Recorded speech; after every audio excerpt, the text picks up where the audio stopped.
Penyidik KPK temukan 30 miliar, 12 senjata api saat penggeledahan rumah Syahrul Yassin Limpo.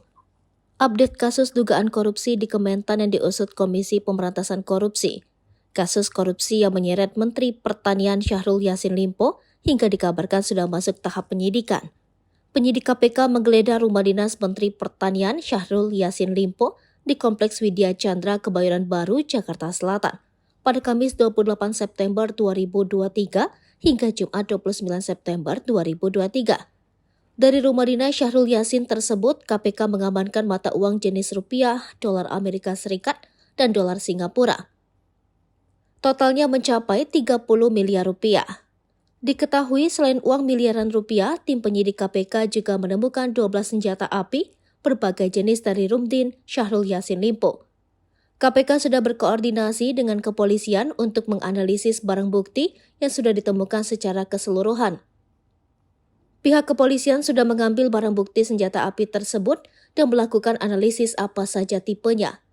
KPK untuk diketahui sedang mengusut perkara dugaan tindak pidana korupsi di Kementerian Pertanian. Lembaga anti rasuah dikabarkan telah menjerat 3 orang tersangka.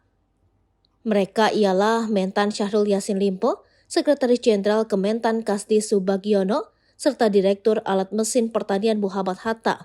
Kendati demikian, KPK hingga saat ini belum mengumumkan secara resmi siapa saja yang dijerat sebagai tersangka dan detail perkara. Mentan Syahrul dan kawan-kawan diduga terlibat dugaan korupsi pemerasan dalam jabatan. Perbuatan tersebut sebagaimana tertuang dalam pasal 12E Undang-Undang Tindak Pidana Korupsi. Jadi, kalau dalam konstruksi bahasa hukumnya, dengan maksud menguntungkan diri sendiri atau orang lain secara melawan hukum atau menyalahgunakan kekuasaannya, memaksa seseorang memberikan sesuatu jelas ahli. Tentu ini tempat kejadiannya adalah di Kementerian Pertanian. Pasalnya kalau kita lihat dalam Undang-Undang Tipikor adalah 12E imbuhnya.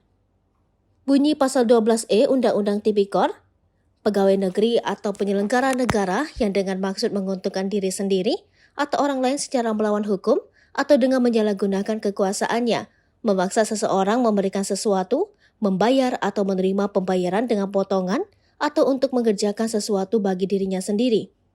Ancaman pidana minimal dalam pasal tersebut adalah 4 tahun penjara dan maksimal 20 tahun penjara, serta denda minimal 200 juta rupiah dan maksimal 1 miliar rupiah.